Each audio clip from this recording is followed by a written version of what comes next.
हरियाणा के सोनीपत में आयोजित एक निजी कार्यक्रम में पहुंचे मोहनलाल बड़ौली ने कई अहम मुद्दों पर खुलकर बयान दिए। उन्होंने अरविंद केजरीवाल पर निशाना साधते हुए कहा कि जो भी अपराध करेगा वो बचेगा नहीं और मामला सर्वोच्च न्यायालय तक जाएगा। प्रदेश में बढ़ते अपराध पर उन्होंने कहा कि हरियाणा में धमकी देना एक तरह का फैशन बन गया है, लेकिन सरकार सख्त कार्रवाई के मूड में है। गैंगस्टरों पर लगाम लगाने के लिए जल्द ही एंटी टेररिस्ट स्क्वाड ATS का गठन किया जाएगा। अंतर्राष्ट्रीय मुद्दों पर उन्होंने कहा कि भारत शांति का पक्षधर है और विदेशों में मौजूद भारतीयों की सुरक्षा सुनिश्चित की जाएगी। हरियाणा बजट को लेकर उन्होंने बताया कि इस बार का बजट बड़ा होगा और सभी वर्गों का ध्यान रखा जाएगा, साथ ही किसानों के हितों से समझौता नहीं होगा। अपने हरियाणा के लोकप्रिय मुख्यमंत्री नायब सिंह सैनी जी 3 मार्च को भटगांव जो गौशाला है उसमें सुबह 10 बजे हरियाणा प्रदेश में जो गौशाला आयोग का बजट बढ़ाने का काम किया और पिछले बजट में 100 करोड़ से एकदम से 500 करोड़ रुपए गौशाला के लिए बजट किया था और करोड़ों रुपए की जो ग्रांट गौशालाओं की है 702 गौशाला ऐसी हैं जिनको या मुख्यमंत्री के हाथों से चेक वितरण का कार्यक्रम रहेगा। सर, विधानसभा स्तर चला हुआ है, कांग्रेस लगातार कह रही है कि अपराध को लेकर आपके भी एक बीजेपी के विधायक उन्होंने भी कहा कि पैरों में नहीं छाती में गोली मारी। सर, जिस तरह से अपराध बढ़ रहा है सोनीपत में भी और सिंगर मासूम शर्मा को भी लॉरेंस बिश्नोई गैंग की धमकी है वो मिली है। ये जो धमकी का तो एक फैशन बन गया है और बहुत सारी ऐसी ऐप आ गई, बहुत सारे ऐसे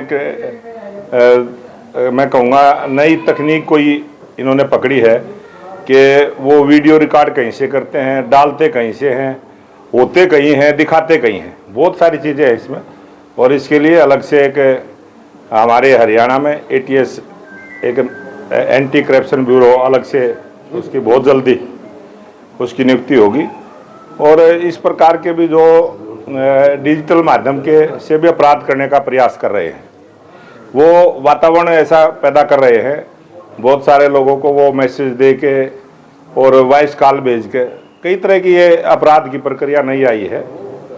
लेकिन जितना इसका प्रचार है और जिस प्रकार से है सोशल मीडिया के माध्यम से भी मीडिया के माध्यम से एक्चुअल में जो भी अपराध हरियाणा में जिसने भी किया है वो कोई बचा नहीं है और कोई भी हरियाणा में अपराध करने का जो प्रयास करता है उसको प्रशासन के द्वारा पकड़ा जाए। सर, विदेशों में बैठे जितने भी गैंगस्टर्स हैं वो लगातार व्यापारियों को धमका रहे हैं, सिंगर्स तो है वो धमका रहे हैं, इस पर पुलिस क्या कार्रवाई कर रही है? सरकार इस क्या पर पूरी कार्रवाई पुलिस प्रशासन पूरी कार्रवाई कर रहा है और जो भी अपराध करता है उसको पकड़ा भी जाता है और उसको सजा भी मिलती है। सर, विश्व की 2 शक्तियां हैं वो उनका आपस में टकराव है वो देखने को मिल रहा है।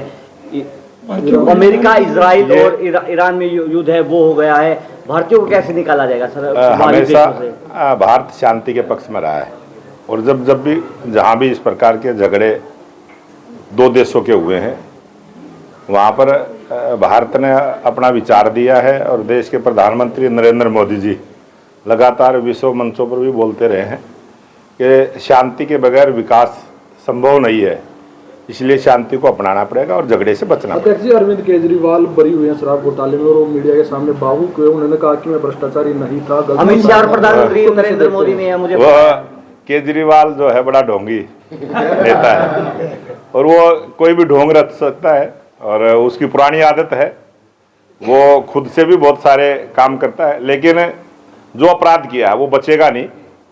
अभी उससे ऊपर भी सर्वोच्च न्यायालय है और बड़ी कोर्ट में वो मामला जाएगा और जो अपराध किया उसकी सजा उसको मिलेगी। राहुल गांधी लगातार कह रहे हैं कि जो अमेरिका से ट्रेड डील हुई है उसको लेकर देश के किसानों को भारी नुकसान उठाना पड़ेगा। वो राहुल गांधी अभी तो ये स्पष्ट करे वो किसानों के हित में है या किसानों के खिलाफ है। किसानों के फेवर में ये सारी चीजें हुई हैं। जिस प्रकार से मनरेगा मजदूरों की 25 दिन बढ़ाने का काम किया वो आज तक स्पष्ट नहीं कर पाए वो इसके पक्ष में है बढ़े या उसके विरोध में है। जो 25 दिन बढ़े हैं या तो वो कहे कि मैं इसके पक्ष में हूँ, बढ़े अच्छा काम हुआ है, या वो फिर कहे कि मैं इसके विरोध में हूँ, 25 दिन क्यों बढ़ाए हैं। इसी प्रकार से किसानों के लाभ के लिए हमारा देश का किसान विकसित किसान बने और उसकी इनकम बढ़े, इसके भरपूर प्रयास हमारे हैं। और जो चीज़ हमारे किसान पैदा नहीं करते, कम मात्रा में करते हैं और यहाँ पर आवश्यकता है तो उस प्रकार का वो समझौता हुआ है।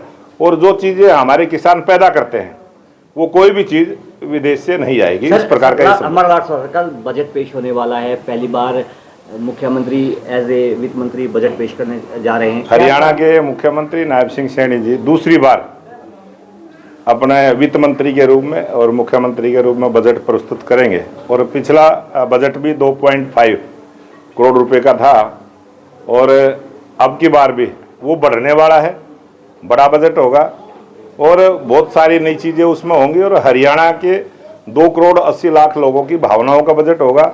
हरियाणा को विकसित राष्ट्र पर ले जाने वाला बजट होगा और हरियाणा के सभी लोगों की इच्छाओं को पूरा करने वाला बजट ये रहने वाला है।